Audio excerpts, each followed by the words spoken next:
एक नक्शा, 3 देश और अमेरिका की बड़ी दावेदारी। क्या ट्रंप बदलना चाहते हैं दुनिया की सीमाएं? क्यों ट्रंप अलग-अलग देश को कब्जाने की कोशिश में लगे हुए हैं? हाल ही में क्या हुआ है कि ट्रंप ने अमेरिका का एक नया नक्शा वायरल किया है, जिसमें उन्होंने ग्रीनलैंड और कनाडा को अमेरिका का हिस्सा दिखाया है। इससे पूरे विश्व में तनाव बढ़ गया है। यूरोपीय संघ के साथ अमेरिका के रिश्ते खराब हो चुके हैं और कनाडा के साथ भी जो संबंध है वो तनावपूर्ण हो गए हैं। तो अमेरिका अलग-अलग देश को कब्जाने की कोशिश में लगा हुआ है, जैसे कि Venezuela, Russia, Iran, Canada, Greenland. हर किसी पावरफुल कंट्री पर अपना आधिपत्य जमाने की कोशिश कर रहे हैं ट्रंप, जो कि अमेरिका की फर्स्ट नीति के तहत ये आगे बढ़ रहे हैं। तो ट्रंप ने कनाडा, वेनेजुएला और ग्रीनलैंड को अमेरिकी क्षेत्र के रूप में दर्शाने वाला नया नक्शा साझा किया है। उन्होंने इंटरनेट पर एक नक्शा जारी किया, जिसमें उन्होंने यूएसए का जो अब वर्तमान राजनीतिक मैप है उसके साथ साथ ग्रीनलैंड और कनाडा को भी यूएसए का हिस्सा दिखाया है। यानी ये दिखता है कि जो ट्रंप हैं वो पूरे नॉर्थ अमेरिका को कब्जाने की कोशिश में हैं। जो यूनाइटेड स्टेट ऑफ अमेरिका है उसकी सीमाओं का विस्तार करना चाहते हैं, राजनीतिक मानचित्र को बढ़ाने की कोशिश में लगे हुए हैं।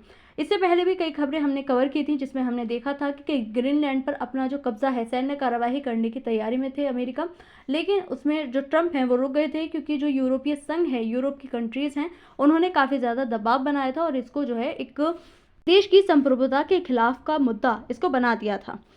तो ट्रंप का नया नक्शा विवाद, जिसको लेकर के अंतर्राष्ट्रीय स्तर पर विवाद छिड़ गया। कनाडा, ग्रीनलैंड और वेनेजुएला को अमेरिकी क्षेत्र के रूप में दिखाया गया है, जिस पर वेनेजुएला में अमेरिका ने अपना आधिपत्य जारी भी कर दिया है। सैन्य कार्यवाही करते हुए वेनेजुएला पर अपना जो सरकार है वो वहाँ पर पहुँचा दी है। तो यहाँ अलग अलग न्यूज़पेपर में आर्टिकल छपे हैं, आप यहाँ पर देख सकते हैं कि किस तरह से पूरे इंटरनेशनल पर ये खबर फैल रही है।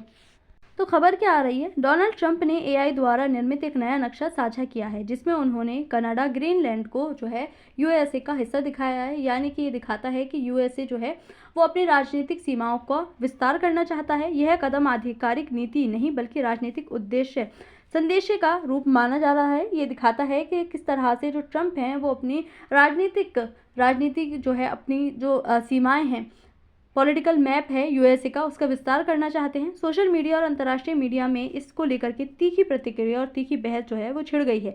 अलग अलग देश इस पर ट्वीट कर रहे हैं, कह रहे हैं कि किस तरह से किसी भी देश की संप्रभुता के खिलाफ है कि उसको अपने नक्शे में, अपने मैप में जारी कर देना। ऐसा ही कुछ होता है इंडिया के साथ में, जब बांग्लादेश या पाकिस्तान अपने जो भारत का हिस्सा है, या चाइना जो है वो भारत के हिस्से को अपने मैप में दिखाते हैं। इससे कई बार जो है प्रश्न उठते हैं, लेकिन होता कुछ नहीं है। कूटनीतिक हालकों में यहाँ पर चर्चा तेज हो चुकी है कि किस तरह से यूएसए जो है वो अलग अलग देश को कब्जाने की कोशिश में लगा हुआ है। तो यहाँ पर इन्होंने इस तरह का मैप जो है वो जारी किया है, जिसको लेकर के अंतर्राष्ट्रीय स्तर पर तीखी प्रतिक्रियाएं यहाँ पर देखने को मिल रही हैं, जिस पर जो ईयू है, यूरोपीय संघ है, वो बुरी तरह से भड़क गया है, क्योंकि जो ग्रीनलैंड है वो वर्तमान में डेनमार्क की टेरिटरी है। यानी कि डेनमार्क के कंट्रोल में है ग्रीनलैंड, जिसके कारण अमेरिका और यूरोप के जो संबंध हैं वो काफ़ी ज़्यादा तनाव में आ गए थे। पहले क्या होता था, अमेरिका और यूरोप के संबंध हमेशा से अच्छे रहे, क्योंकि ये नाटो कंट्रीज़ भी हैं। ऐसे में अगर नाटो जो कंट्रीज़ हैं वो आपस में ही लड़ना शुरू कर दें तो बचाने वाला कौन आएगा? तो ऐसे में जो दोनों के संबंध हैं वो और भी ज़्यादा खराब होते हुए अब दिखाई दे रहे हैं। ग्रीनलैंड का रणनीतिक अगर महत्व देखें, क्यों अमेरिका जिस तरह से वेनेजुएला पर कब्जा किया है, ग्रीनलैंड को भी कब्जाने की कोशिश में लगा हुआ है, आखिर इसके पीछे का रीज़न क्या है? तो वेनेजुएला में हमने देखा कच्चे तेल की भरमार है, सबसे बड़ा भंडार है वेनेजुएला। उसी तरह से ग्रीनलैंड की जो पोजीशन है, जो लोकेशन है, इसका जो पॉलिटिकल मैप है, हम कहेंगे जो इसका मैप है, यानी कि जो इसकी स्थिति है वो काफ़ी ज़्यादा इम्पॉर्टेंट है, क्योंकि ये कहाँ पर है, ये अंटार्कटिक वाले क्षेत्र में ये पड़ता है, आर्कटिक वाले क्षेत्र में। तो इस आर्कटिक वाले क्षेत्र में आज के टाइम में हम देख रहे हैं कि किस तरह से जो ट्रेड है, जो पूरे एक चैन बनी हुई है ट्रेड के लिए, उसके लिए आज के टाइम में हर देश जो है वो आपाधापी में लगा हुआ है। हर देश अपना ट्रेड बढ़ाना चाहता है, खासतौर से जो यूएसए है। ऐसे में क्या हो रहा है कि क्लाइमेट चेंज बहुत तेज़ी से हो रहा है हमारा। जो क्लाइमेट चेंज की वजह से ग्लोबल वार्मिंग हो रही है, ग्लोबल वार्मिंग की वजह से क्या हो रहा है, जो हमारे ग्लेशियर हैं वो पिघल रहे हैं। तो आर्कटिक में जितनी भी बर्फ़ थी वो पिघलती जा रही है, जिसकी वजह से वहाँ से समुद्री मार्ग बन रहे हैं। अब यहाँ से जो ट्रेड है वो करना काफ़ी ज़्यादा आसान हो जाएगा। तो इसलिए अमेरिका चाहता है कि ग्रीनलैंड पर जो है यहाँ पर कब्जा किया जाए और जो है यहाँ से जो है अच्छे से ट्रेड किया जाए। दूसरा, यहाँ से ग्रीनलैंड से जो है किसी भी दूसरे देश पर नज़र रखना आसान हो जाएगा, जैसे कि यूरोप पर चाइना और रशिया जो कि सबसे बड़े कॉम्पिटिटर हैं यूएसए के, तो उन पर नज़र बनाना भी काफ़ी ज़्यादा आसान हो जाएगा। और तीसरी जो यहाँ पर सबसे ज़्यादा ज़रूरी चीज़ है वो है प्राकृतिक संसाधन, क्योंकि यहाँ पर बताया जाता है कि ग्रीनलैंड में अगर माइनिंग होती है तो यहाँ पर तेल, गैस, खनिज का ये भंडार माना जाता है। यानी कि यूएसए चाहता है कि अपनी टेक्नोलॉजी से, अपनी मशीनरी से यहाँ पर कब्जा करके ये जो तेल, गैस और खनिज हैं इनको यहाँ से निकाला जाए, जिससे इन्हें बाकी देशों में भेजा जाएगा, ट्रेड किया जाएगा और इससे यहाँ से काफ़ी बड़ी आमदनी यहाँ से मिलेगी। तो इसलिए ग्रीनलैंड को कब्जाने की कोशिश में लगा हुआ है अमेरिका। कनाडा और वेनेजुएला पर इसके प्रभाव देखें तो कनाडा अमेरिका का प्रमुख व्यापारिक और सुरक्षा सहयोगी रहा था। दोनों के जो मध्य संबंध है वो काफ़ी शांतिपूर्वक रहे, कोई ज़्यादा खराब नहीं रहे।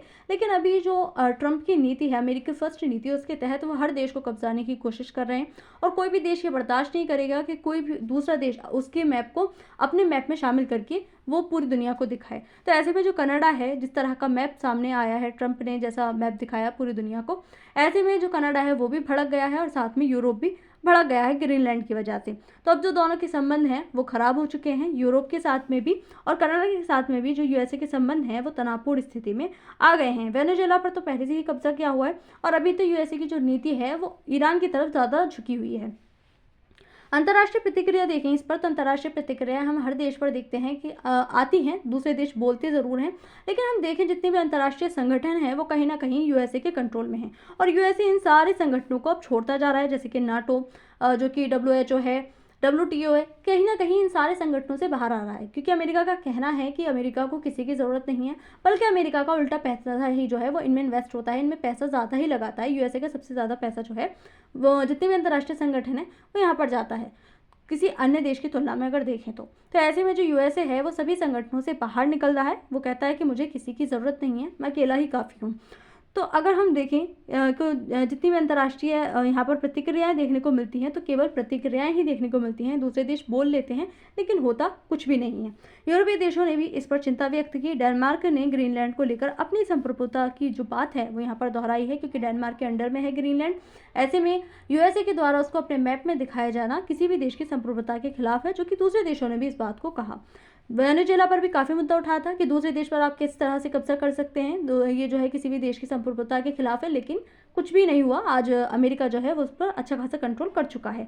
नाटो देशों के बीच रणनीतिक चर्चा की संभावना यहाँ पर हो सकती है, हो सकता है बातचीत हो बैठ करके, लेकिन अभी कुछ रिजल्ट निकलते हुए नजर नहीं आ रहे। रूस और चीन की संभावित कूटनीतिक प्रतिक्रिया यहाँ पर देखने को मिली कि किस तरह से अमेरिका फैलाव करता जा रहा है, अपनी जो राजनीतिक रेखाएं हैं। वैश्विक मीडिया में यहाँ पर जो है व्यापक बहस छिड़ी हुई है। संभावित वैश्विक प्रभाव देखें, इसके क्या प्रभाव देखने को मिलेंगे, तो अमेरिका यूरोप संबंधों में तनाव की आशंका जो कि चल ही रहे हैं। यूरोप के साथ में अमेरिका के अच्छे खासे संबंध थे, लेकिन ग्रीनलैंड वाली बात से जो है अमेरिका और यूरोप के मध्य जो संबंध है वो काफ़ी ज़्यादा तनावपूर्ण स्थिति में आ चुके हैं। आर्कटिक क्षेत्र में शक्ति संतुलन प्रभावित हो सकता है, यहाँ पर अशांति देखने को मिल सकती है। भू राजनीतिक प्रतिस्पर्धा में वृद्धि हो सकती है। अलग अलग देश यहाँ पर जो है अपनी होड़ में लगे हुए हैं, जैसे कि चाइना, रशिया, जो है यूरोपीय संघ, यूएसए। वैश्विक बाजार और निवेश पर मनोवैज्ञानिक प्रभाव यहाँ पर देखने को मिल सकते हैं, जो कि पड़ भी रहा है। ट्रेड पर सबसे ज़्यादा प्रभाव इन सारी स्थितियों का देखने को मिल रहा है, क्योंकि जो पूरा ट्रेड है उसको कंट्रोल करने की यूएसए पूरी तरह से कोशिश कर रहा है। अंतर्राष्ट्रीय कानून और संप्रभुता पर जो बहस है वो यहाँ पर एक तरह से छिड़ी हुई है। भारत के लिए संभावित संकेत देखें तो भारत को संतुलित कूटनीति बनाए रखनी होगी। किस तरह से अमेरिका अलग अलग देशों पर अपना आधिपत्य जारी करने की कोशिश कर रहा है, तो जो है भारत को भी यहाँ पर सतर्क रहने की ज़रूरत है कि कहीं अमेरिका भारत का नंबर न लगा दे। आर्कटिक नीति के संदर्भ में भारत की रणनीति काफ़ी ज़्यादा महत्वपूर्ण मानी जाती है। अमेरिका और यूरोप दोनों के साथ संबंध महत्वपूर्ण हैं। यूरोप के साथ भी जो भारत है उसको अपने संबंध चाहिए। अभी हमने देखा कि यूके के साथ में इंडिया ने जो FTA है उसको साइन किया है, जिससे EU के साथ में जो है जो यूरोपीय संघ है उसके साथ में भारत के रिश्ते काफ़ी ज़्यादा अच्छे हो गए हैं। वहीं अगर हम देखें तो अमेरिका के साथ में भी जो ट्रेड डील है उसकी बातचीत हो रही है, वो भी जल्दी ही पास हो जाएगी, उसको साइन कर दिया जाएगा। इससे अमेरिका, जो इंडिया और अमेरिका है, उनके संबंध भी काफ़ी ज़्यादा अच्छे होते हुए अब यहाँ पर दिखाई दे रहे हैं। जहाँ पहले 50% टैरिफ अमेरिका के द्वारा इंडिया पर था, अभी उसको घटा करके 18% कर दिया गया है। वैश्विक शक्ति संतुलन में बदलाव भारत के हितों की प्रभावित कर सकता है, तो भारत को ज़रूरत है कि यहाँ पर संतुलन साधे और जिस तरह से भारत की विदेश नीति रही है एक न्यूट्रल तरीके से, उसको लेकर के ही आगे बढ़े। तो अमेरिका द्वारा जारी किया गया ये नया नक्शा, जिसमें कनाडा ग्रीनलैंड को अमेरिका का हिस्सा दिखाया गया है, इससे जो है काफ़ी नकारात्मक प्रभाव पूरे विश्व पर देखने को मिल रहे हैं और एक जो यूएसए की छवि है वो निकल रही है कि किस तरह से अमेरिका हर देश को अपने कब्जाने की कोशिश में लगा हुआ है। इससे ट्रंप की नीति का पता चलता है कि किस प्रकार से जो ट्रंप हैं वो अमेरिका की राजनीतिक सीमाओं का विस्तार कर रहे हैं। इसका प्रभाव पूरे विश्व में देखने को मिलेगा और इसमें जो भारत है उसको भी सतर्क रहने की ज़रूरत है और संतुलित नीति अपनाने की यहाँ पर ज़रूरत है। तो आज की इस वीडियो में इतना ही। Thank you.